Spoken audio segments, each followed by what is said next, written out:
आमचे सर आहेत. सर, आज आपल्या या गावामध्ये आपण कबड्डीचा टुर्नामेंट आयोजन केलेला आहे. तुम्ही आजपर्यंत खूप लांब लांब खेळलेला आहे, परंतु आज तुमच्या होम टीम सोबत तुमच्या गावामध्ये आज टुर्नामेंट आहे. तर कधी जर तुम्हाला वेळ आणि मौका जर मिळाला तर तुम्ही आज सुद्धा कबड्डीच्या ग्राउंडला उतरणार किंवा नाही याच्याबद्दल काही माहिती? हे बघा, मी आधीपासून या गावासाठी कबड्डी खेळत आलो आहे. माझे काका ते आमचे उत्तराधिकारी आहेत, अजूनही खेळण्यासाठी सज्ज आहेत. आणि विशेष म्हणजे त्यांच्याकडनं प्रेरणा घेऊन या आमच्या गावामध्ये कबड्डीचं आयोजन झालेलं आहे, असं म्हणता अवघड ठरणार नाही. परंतु काही कारणास्तव मी या मॅटवरती फक्त अंपायरिंग करेन आणि जे सांभाळता येईल माझ्याकडून ते मी सांभाळेन.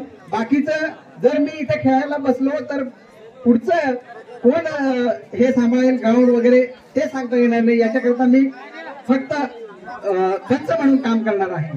पण या ठिकाणी मास्टर तुम्हाला मी मुद्दामून एक गोष्ट सांगेल. ठीक आहे, तुमचं म्हणणं अगदी बरोबर आहे. आज तुमच्या डोक्यावर जबाबदारी आहे, परंतु या ठिकाणी आपली ताई सुट्टी आलेली असेल, ताईंची इच्छा असेल की तुम्ही एखादी रेड मारली पाहिजे ग्राउंड मध्ये. या गोष्टीसाठी मी अतिउत्साहित आहे, पण कदाचित आमची घरची मंडळी आली नसेल हे मला ठाऊक आहे. कदाचित लांबून पाहत असतील. ओके, धन्यवाद. मुद्दामून मजा केली त्याबद्दल धन्यवाद.